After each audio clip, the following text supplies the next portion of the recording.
نبی صلی اللہ علیہ وسلم نے فرمایا کہ لیلۃ القدر میں یہ دعا زیادہ پڑھا کرو، اللہم انک عفو تحب العفو فاعف عنا۔ اے اللہ تو معافی کو پسند کرتا ہے، سراپا معافی ہے، پس تو ہمیں معاف کر دے۔ قرآن میں دو جگہ اللہ نے لیلۃ القدر کی فضیلت بیان کی، ایک سورہ دخان میں اور ایک سورہ قدر میں۔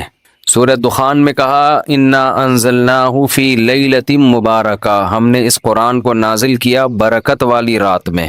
اور سورہ قدر میں ہے انا انزلناہ فی لیلۃ القدر، ہم نے قدر کی رات میں اس کو نازل کیا۔ اور دونوں جگہ قرآن میں ہے تنزل الملائکۃ والروح فیہا من کل امر باذن ربہم من کل امر، کہ فرشتے اس رات میں اللہ کے حکم کو لے کر نازل ہوتے ہیں۔ اور سورہ دخان میں کہا فیہا یفرق کل امر حکیم، ہر حکمت والے فیصلے اس رات میں کیے جاتے ہیں۔ تو یہ سب لیلۃ القدر کے بارے میں ہے، اس کو لوگ شب برات پر لے جاتے ہیں۔ اور قرآن میں ہے خیر من الف شہر، 1000 مہینے سے بہتر ہے۔ تو اس لیے لیلۃ القدر کو تلاش کرنا چاہیے، ہمیں متعین طور پر وہ بتائی نہیں گئی ہے، بتایا گیا تھا نبی صلی اللہ علیہ وسلم کو لیکن آپ کو بھلا دیا گیا۔ اس میں حکمتیں ہیں، مصلحتیں ہیں۔ بڑی حکمت یہ ہے کہ اگر بتا دی جاتی تو ہم رمضان کے آخری عشرے میں پوری میں عبادت نہ کرتے، پورے سال سوتے رہتے، پورے رمضان سوتے رہتے، اور خاص اس رات کو کچھ اللہ اللہ کر لیتے۔ اور یہ بھی خطرہ تھا بتا دی جاتی تو اس میں گناہ کا عذاب بھی 1000 گنا، سینکڑوں گنا بڑھ جاتا، پھر حجت تمام ہو جاتی، پھر کوئی گناہ گار یہ نہیں کہہ سکتا تھا کہ بھئی مجھے کیا پتا تھا آج لیلۃ القدر ہے، تو بڑا عذاب آ سکتا تھا اللہ کا، کوئی اس رات میں گناہ کرتا۔ تو اس لیے اللہ کی حکمت نے اس بات کا تقاضا کیا کہ اس رات کو چھپا دیا جائے۔ اب امکانات ہیں، پہلی بات تو رمضان میں ہوگی، اتنی بات تو تقریباً یقینی ہے۔ دوسری بات رمضان کے آخری عشرے میں ہوگی، یہ بھی تقریباً یقینی ہے۔ اب آخری عشرے میں پھر ہمیں یقینی نہیں بتایا کون سی رات، یہ بتا دیا گیا کہ طاق راتوں میں، یعنی 21ویں رات، 22ویں رات، 23ویں رات، 24ویں، 25ویں، 27ویں اور 29ویں، ان راتوں میں امکان زیادہ ہے۔ اور بعض حضرات کے نزدیک 27ویں میں امکان اور بھی زیادہ ہے، بعض حضرات کا موقف ہے، لیکن یقینی بات نہیں ہے۔ تو طاق راتوں میں یعنی کوشش تو کریں رمضان کے آخری عشرے میں عبادت کریں، ورنہ کم سے کم آخری درجہ کیا ہے کہ رمضان کی طاق راتوں میں خود بھی نماز، تلاوت اور دعا میں دل لگائیں، اور اپنے گھر والوں کو بھی نمازوں اور تلاوت میں لگائیں، دعاؤں کو، بچوں کو بھی لگائیں، اٹھایا کریں رات کو جا کے کہ بیٹا اٹھو، تھوڑا اللہ اللہ کر لو، نماز پڑھ لو، کچھ اللہ سے دعائیں مانگ لو۔ دعا کو بہت فوکس کرنا چاہیے، آج کل دعاؤں کو چھوڑ دیا بالکل، حالانکہ سب سے بڑی عبادت ہی دعا ہے۔ دعا میں اللہ اور بندے کا جو کنیکشن ہوتا ہے نا، وہ نماز میں بھی نہیں بنتا، وہ تلاوت میں بھی نہیں بنتا، وہ جو تعلق بنتا ہے نا اللہ اور بندے کا دعا میں، وہ کسی عبادت میں نہیں بنتا۔ تلاوت کا مطلب تو یہ کہ اللہ آپ سے کیا کہہ رہا ہے وہ سن لیں آپ، اس میں تو یہ فائدہ ہوتا ہے، لیکن دعا میں تو آپ اللہ سے تعلق بڑھاتے ہیں نا، آپ اللہ سے مانگتے ہیں۔ تو اس لیے ان راتوں میں خوب گڑ گڑا کے لمبی لمبی دعائیں مانگنے کا معمول بنائیں۔ اعتکاف والے ساتھی بھی بیٹھ جائے کریں اکیلے میں، کہیں کچھ کر لیں، اللہ اللہ سب کچھ مانگ لیں، یہ سوچ کر کہ جو مانگیں گے اللہ ہمیں وہ دے گا۔ جب انسان مانگتا ہے نا پتہ نہیں ملے گا نہ ملے، تو پھر ملتا نہیں ہے۔ اللہ کہتا ہے جب تیرا میرے بارے میں یہ نظریہ ہے کہ میں دیتا ہی نہیں ہوں، تو پھر مانگتا رہے بیٹھ کے، میں نہیں دوں گا۔ اللہ میں استغنا بہت ہے، اللہ کا معاملہ یہ ہے کہ اللہ میں استغنا بہت ہے۔ اللہ کے سامنے جھکو گے تو وہ چپڑ پھاڑ کے دے گا، تھوڑی سی بھی اکڑ دکھاؤ گے تو پھر اللہ کا کچھ نہیں بگاڑ سکتے، پھر خود ہی رلتے رہو گے، ساری زندگی برباد ہوتے رہو گے۔ جیسے نبی صلی اللہ علیہ وسلم نے ایک بوڑھے کو بخار میں دیکھا، فرمایا کہ طہور، یہ بخار تمہارے گناہوں کو معاف کرے گا، خیر برکت کا ذریعہ ہے۔ وہ بیچارہ کہیں غصے میں تھا، اس نے کہا یہ ایک بڈھے کو تنگ کرنے کے لیے آیا ہے۔ آپ نے فرمایا اب ایسا ہی ہوگا، یہ گناہوں کی معافی کا ذریعہ اب نہیں بنے گا۔ تو دعا میں مانگیں یہ سوچ کر کے یقینی طور پر اللہ میری دعا کو قبول کرے گا، تو اور بار بار مانگتے رہیں۔ مانگیں کیا، یہ بڑی پرابلم ہے، یہ بڑا مسلمان کے ساتھ مسئلہ ہے۔ بھائی بڑی بڑی چیزیں مانگیں اللہ تعالیٰ سے۔ سب سے بنیادی ضرورت ہماری کیا ہے؟ فمن زحزح عن النار وادخل الجنت فقد فاز، جسے جہنم کی آگ سے بچا لیا گیا اور جنت میں داخل کر دیا گیا، وہ ہے اصل کامیاب۔ تو یہ مانگو اللہ تعالیٰ سے، اے اللہ مجھے جنت مانگنے کا مطلب پتہ ہے کیا ہوتا ہے؟ یہ نہیں ہوتا کہ میں انہی بدماشیوں میں رہوں لیکن آخرت میں مجھے معاف کر کے جنت میں داخل کر دینا، یہ قطعاً مطلب نہیں ہے۔ جنت مانگنے کا مطلب یہ ہے کہ اے اللہ وہ کاموں کی توفیق دے دے جن کی وجہ سے جنت ملتی ہے۔ یہ تو بہت کفر ہے ایک طرح کا کہ میں رہوں ایسے ہی، اور یعنی یہ تو گویا اللہ کی آیات کا مذاق اڑانے والی بات ہو گئی۔ تو ہدایت مانگے، ہدایت، سیدھا راستہ، ایسا راستہ کہ جس پہ چل کے کیا ملتی ہے؟ جنت، اس راستے پہ چلا دے، یہ سب سے زیادہ مانگا کریں۔ اور جو دین کے کام میں لگے ہوئے ہیں، مبلغین ہیں، علماء ہیں، دینی مدرسے کے طلبہ ہیں، وہ ایک اور دعا بہت زیادہ مانگا کریں، کیونکہ ان کو صرف جنت تھوڑی چاہیے، ان کو تو یہ چاہیے کہ ہمیں اللہ نے پیغمبروں کا وارث بنایا ہے، تو ہم سے اے اللہ تو دین کا کام بہت زیادہ لے لے، جو ہمارا مقصد ہے، ہمارا ہدف ہے۔ اگر ایک عالم کاروبار کامیاب کر کے چلا گیا تو یہ کون سا تیر مار لیا اس نے؟ یہ کوئی اس کا اصل کام تھوڑی تھا۔ ایک عالم شادی کر کے 4 شادیاں کی اور دھڑا دھڑ بچے پیدا کر کے دنیا سے چلا گیا، کام تو یہ بھی اچھا کیا اس نے، لیکن یہ اس کا اصل ہدف؟ یہ تو کوئی بھی کر سکتا ہے۔ یہ تو ابو ظہبی کے جو سابق بادشاہ تھے ان کے میرے خیال ہے 100 کے قریب کہا جاتا ہے بیٹے تھے ان کے، دھڑا دھڑ شادیاں کی انہوں نے۔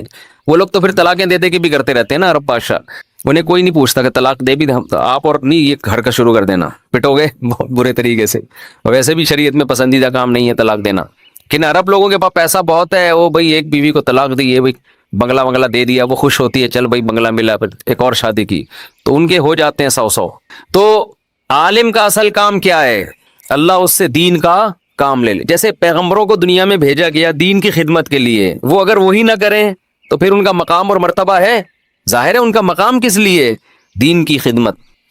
تو جو دینی مدرسوں کے طلبہ ہیں، علماء ہیں، ان کا تو یہ فرض ہے کہ اتنا مانگے اللہ سے کہ اللہ ہماری صلاحیتیں ضائع نہ ہوں، تو ہم سے دین کا بہت زیادہ کام لے لے۔ ایک عامی آدمی بھی یہ دعا مانگ سکتا ہے، لیکن طلبہ اور علماء کے لیے اس کی اہمیت زیادہ ہے۔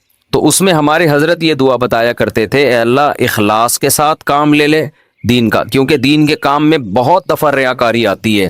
کام دین کا ہوتا ہے لیکن پھر آدمی کی اپنی انا شامل ہو جاتی ہے، اپنی پبلسٹی، میں بڑا بن جاؤں، میری پروموشن ہو، مجھے لوگ واہ واہ کریں، یہ نفس کی خواہش اس میں کیا ہوتی ہے؟ شامل، اور اس سے دین کا کام تو ہو جاتا ہے، آپ کو قیامت کے دن ٹکے کا بھی اجر نہیں ملتا۔ کیوں؟ حدیث میں آتا ہے ان اللہ رب یؤید ھذا الدین برجل فاجر او کما قال صلی اللہ علیہ وسلم، اللہ بعض دفعہ کسی فاسق سے بھی دین کا کام لے لیتے ہیں، اس کا اللہ کی نظر میں مقام نہیں ہوتا، لیکن بعض دفعہ کام اللہ اس سے لے لیتے ہیں، ہو جاتا ہے، لیکن مقبول نہیں ہوتا وہ۔ تو اخلاص کے ساتھ دین کے کام کی اللہ توفیق دے، کس کے ساتھ؟ اخلاص۔ دوسرا عافیت کے ساتھ۔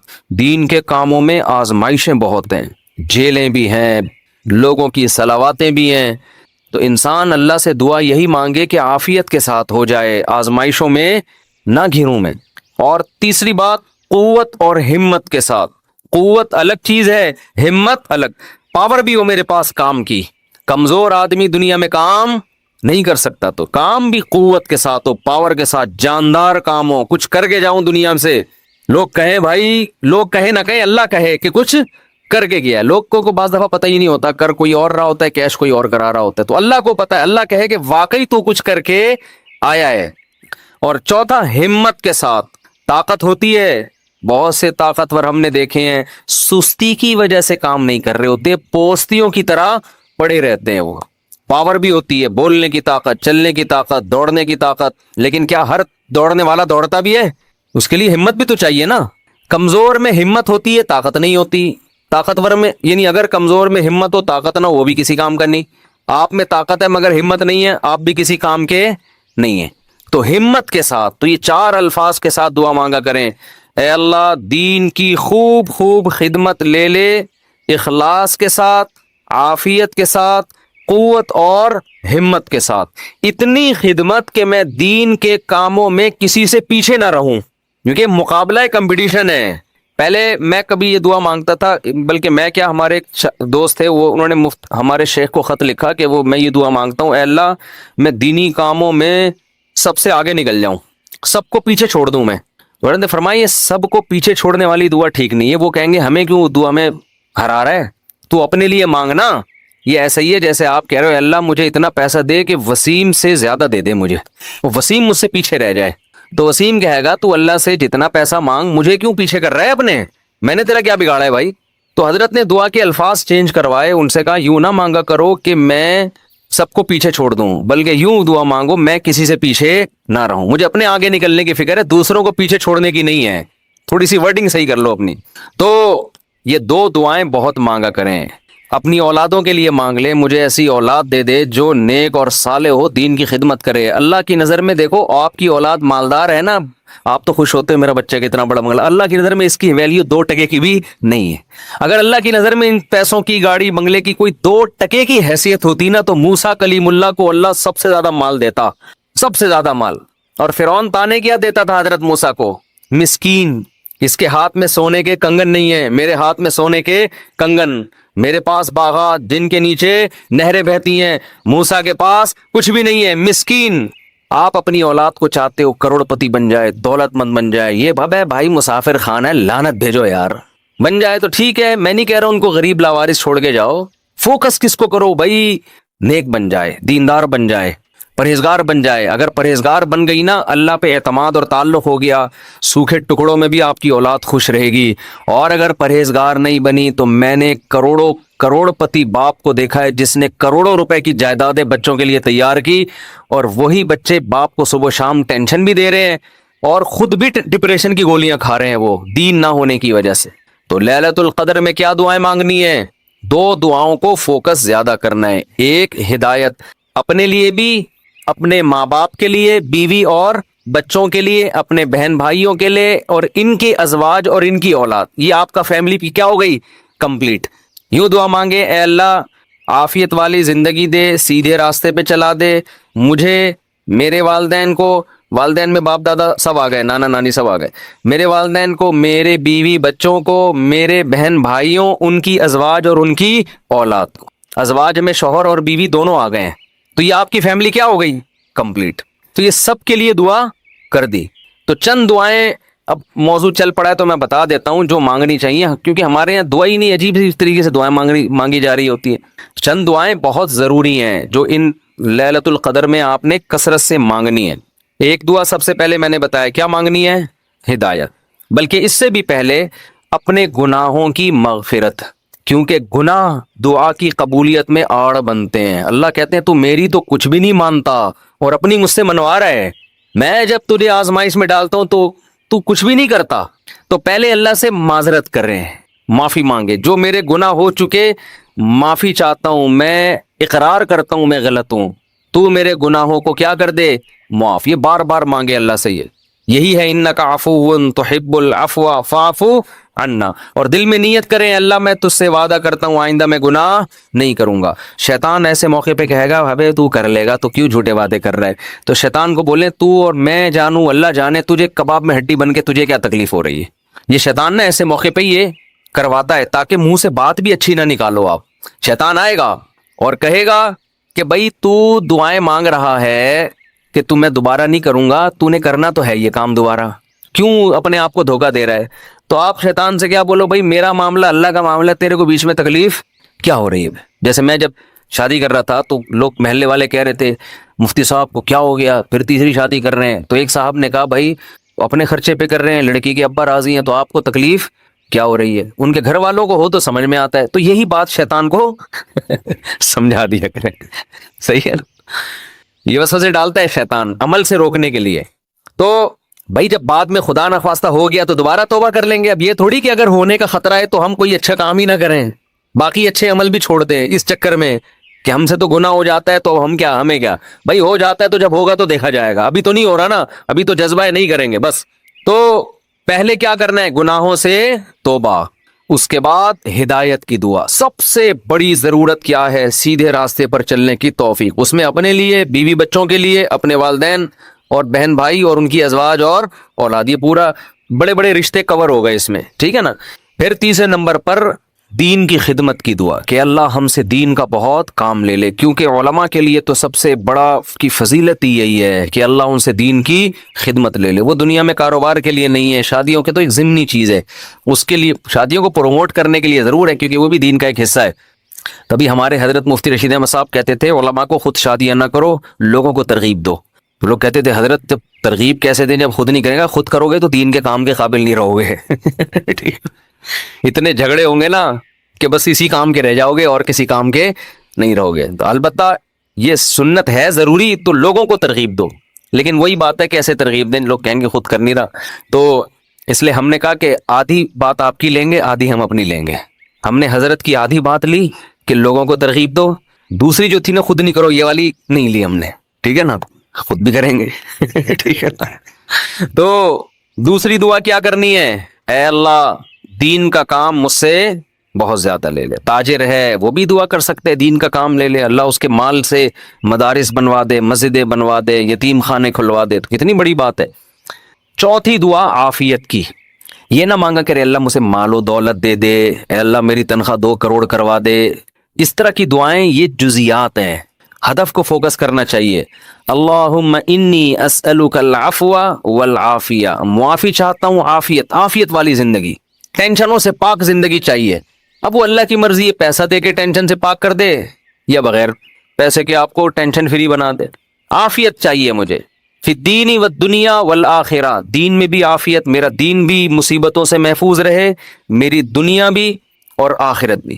وفی اہلی و مالی، میرے گھر بار بھی پریشانیوں سے محفوظ رہیں، بیوی بچے بھی، و مالی، اور میرا مال بھی مصیبتوں سے محفوظ رہے۔ مالوں پہ ہلاکتیں آ جاتی ہیں، فیکٹریوں کو آگ لگ جاتی ہے، تو یہ بڑی جامع دعا ہے، سمجھتے ہو؟ اس کے بعد ایک دعا اللہ سے اور مانگ لو۔ شادی شدہ آدمی کے لیے گھر ایک بڑی ٹینشن ہوتا ہے نا، وہ کہہ سکتا ہے کہ میں اللہ سے مصیبت سے پناہ مانگ رہا ہوں، تو مصیبتیں تو میں نے گھر میں خود پالی ہوئی ہیں۔ شادی شدہ لوگ، بعض لوگوں کی یہ رائے ہوتی ہے، تو یوں دعا مانگو، ربنا ہب لنا من ازواجنا وذریاتنا قرۃ اعین، اے اللہ ہمیں ہماری ازواج یعنی بیویوں اور اولاد کی طرف سے آنکھوں کی ٹھنڈک۔ یہ دعا عورت بھی مانگ سکتی ہے، کیونکہ زوج کا لفظ بیوی پر بھی اور شوہر پر بھی۔ آنکھوں کی ٹھنڈک دے، ان کو ہماری آنکھوں کی ٹھنڈک بنا دے، جب ہم گھر آئیں تو خوشی ہو، میری وائف بیٹھی ہوئی ہے ماشاءاللہ، میرے بچے بیٹھے ہوئے ہیں، خوشی ہو۔ یہ نہ ہو کہ جب گھر آئے تو پتہ چلا بیگم میکے گئی ہوئی ہے تو خوشی سے پاگل ہو جائے آدمی، جیسے کہ آج کل ہو رہا ہے۔ وہ ٹک ٹاک پہ آتے تھے نا پہلے، اب تو پتہ نہیں موقع ہی نہیں ملتا دیکھنے کا۔ وہ ایک آدمی کا دکھایا، اس کی بیوی میکے جا رہی ہے تو وہ بڑا پریشان نہ کہ یار جا رہی ہے، کچھ افسوس ہوا، اور ادھر منہ کر کے خوشی سے ناچ رہے ہیں، ٹھیک ہے نا۔ تو یہ کنڈیشن نہ ہو، اے اللہ ہمارے گھر والوں کو اور اولاد کو ہمارے لیے آنکھوں کی ٹھنڈک۔ آنکھوں کی ٹھنڈک کا یہاں مطلب یہ ہے کہ ان کو نیک بنا دے، ان کو کیا بنا دے؟ نیک، شریف، شرفا، نماز روزے میں لگے ہوئے ہوں، گھر جاؤ تلاوت کا ماحول ہو، دعاؤں میں لگے ہوئے ہوں، تلاوت کر رہے ہوں، تو جس کی فطرت صحیح ہو اسے یہ عمل دیکھ کر اس کی آنکھیں کیا ہو جاتی ہیں؟ ٹھنڈی۔ اور اگر آپ گھر میں گئے، بیگم صاحبہ ڈرامہ دیکھ رہی ہیں، سین چل رہا ہے بڑا ٹائٹ قسم کا نا، اور بچے بھی پب جی پہ لگے ہوئے ہیں، فلمیں دیکھ رہے ہیں، میوزک سن رہے ہیں، خدا کی قسم اس سے آپ کی آنکھیں ٹھنڈی نہیں ہوں گی۔ میں لوگوں سے کہتا ہوں اپنی بچی کو اسکارف پہناؤ، پراپر ڈریس پہناؤ، پھر دیکھو کتنی پیاری لگے گی آپ کو۔ اور آپ اس اسکارف جو ہے نا اور اسکرٹ پہنا دو، سلیو لیس کپڑے پہنا دو، آپ کو وہ آنکھوں کی ٹھنڈک نہیں لگے گی۔ گھر کا ماحول دینی ہو، طہارت کا، نماز کا، تلاوت کا، معمولات کا۔ تبلیغ والے کروا دیتے ہیں، اپنی عورتوں کو تبلیغ میں وقت لگواؤ گے تو گھر میں یہ معمولات شروع ہو جائیں گے۔ تبلیغ میں بڑی جان ہے، بڑے بڑے لوگوں کو میں نے دیکھا ہے، بیگم کنٹرول میں تھی، تبلیغ میں لے گئے، صحیح ہو گئی، وہ گھر کا ماحول بن گیا۔ اور گھر کا ماحول عورت سے بنتا ہے، آدمی سے نہیں بنتا۔ تو آنکھوں کی ٹھنڈک بنا دے۔ وَجَعَلْنَا لِلْمُتَّقِينَ اماما، یہ اسی کی تفسیر ہے، اور ہمیں پرہیزگاروں کا امام بنا۔ یہ مطلب نہیں کہ اگلے الیکشن میں ہم جیت جائیں۔ پرہیزگاروں کا امام کا مطلب امام تو ہم ہیں ہی، ہمارے ماتحتوں کو پرہیزگار کر دے، اچھے لوگوں کے سربراہ ہوں ہم۔ تو بیوی بچے آپ کے ماتحت ہوتے ہیں نا، تو ہمیں ان کو کیا بنا دے؟ تو پرہیزگار بنا دے۔ تو یہ دعا بھی بہت امپورٹنٹ ہے۔ اللہ نے نیک لوگوں کی صفات میں یہ دعا بھی بیان کی ہے کہ وہ ہم سے یوں دعا مانگتے ہیں۔ اور 2 دعائیں اور جلدی سے بتا دوں، یہ ٹاپک نہیں تھا، لمبا ہوتا جا رہا ہے مسلسل، اس پہ میں مستقل انشاءاللہ بیان کروں گا۔ 2 دعائیں اور لیلۃ القدر میں، اور ویسے بھی معمول بنائیں ایک دعا یہ کہ جہنم کی آگ سے خلاصی، بار بار قرآن یہ بیان کرتا ہے، جنت کی طلب اور جہنم کی آگ سے خلاصی۔ قرآن بار بار کہتے ہیں ہمارے نیک بندوں کے دل میں جنت کی اتنی لالچ ہے کہ راتوں کو اٹھ اٹھ کے اللہ کو پکارتے ہیں کہ اللہ ہمیں اس جنت کا وارث بنا دے، محروم نہ کرنا اس جنت سے۔ جن کا آخرت پر ایمان نہیں ہے نا، انہوں نے جنت کو دوسرے درجے پہ رکھا ہوا ہے، میں بھی ہو سکتا ہے جنت ہو، مل جائے تو ٹھیک ہے، اس طرح سے مانگ رہے ہوتے ہیں وہ۔ آپ مجھے بتاؤ دنیا میں آپ کو کوئی ایسا پیکج دیا جائے کہ یہ کر لو تو تمہیں پھر اس کے بدلے میں یہ ملے گا، اس میں 1000 گز کا بنگلہ ملے گا، اور ایسا بنگلہ ہوگا، کروڑوں روپے کا بنگلہ ہوگا، اس میں پھر تمہاری بڑی اچھی شادی ہو جائے گی، بہت خوبصورت بیوی ملے گی تمہیں، اور اس میں تمہاری خوراک ایسی ہوگی، تمہاری جوانی 100 سال تک رہے گی ہے بھائی، اور تمہیں جناب کروڑوں کروڑوں روپے کی گاڑیاں ملیں گی۔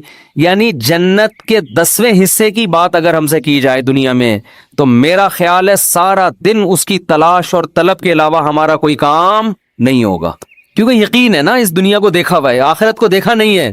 تو اللہ تعالیٰ کہتے ہیں کہ ہمارے نیک بندے راتوں کو اٹھ کے اللہ سے کیا مانگتے ہیں؟ جنت، کہ اللہ ربنا وآتنا ما وعدتنا علی رسولک، اے اللہ تو نے پیغمبروں کی زبان سے جس جنت کا ہم سے وعدہ کیا ہے وہ اس وعدے سے ہمیں محروم نہ کرنا، وہ دینا ہمیں جنت، ہم محتاج ہیں اس کے، وہ بڑی دل نشیں جنت ہے، ایسا نہ ہو کہ نیک لوگ اس میں جا رہے ہوں اور ہمیں اس سے روک دیا جائے، اس وقت یہ منظر قہر بن کے گرے گا آپ کے اوپر، یہ بہت بڑی ٹینشن ہوگی۔ اور جہنم کی آگ سے پناہ، ربنا صرف عنا عذاب جہنم، جہنم کی آگ کو ہم سے دور کر دے۔ تو یہ چند دعائیں ہیں جو مانگا کریں پابندی کے ساتھ، سمجھتے ہو کہ نہیں سمجھتے؟ اور ایک آخری دعا، اگر آپ کے والدین دنیا سے جا چکے ہیں یا آباء و اجداد کوئی بھی جا چکے ہیں، ان کی مغفرت کی دعا، ان کو بھولنا، جن میں والدین تو بہرحال وہ تو زندگی بھر نہیں بھولنا ان کو، جب مغفرت کی دعا تو سب سے پہلے اپنے والدین کے لیے الگ الگ مانگا کرو، باپ کے لیے الگ اور ماں کے لیے الگ، ہول سیل کے حساب سے نہ مانگا کرو۔ بعض لوگ ہول سے، یا اللہ جتنے بھی مرحومین دنیا سے جا چکے ہیں سب کی مغفرت فرما دے، تو مرحومین میں ابا بھی آ گئے، اماں بھی آ گئے، نانی بھی آ گئی، دادی بھی، سب ہول سے۔ دعاؤں میں ہول سیل نہیں چلتا، نام لے لے کے اس میں زیادہ خشوع و خضوع پیدا ہوتا ہے، سمجھتے ہو؟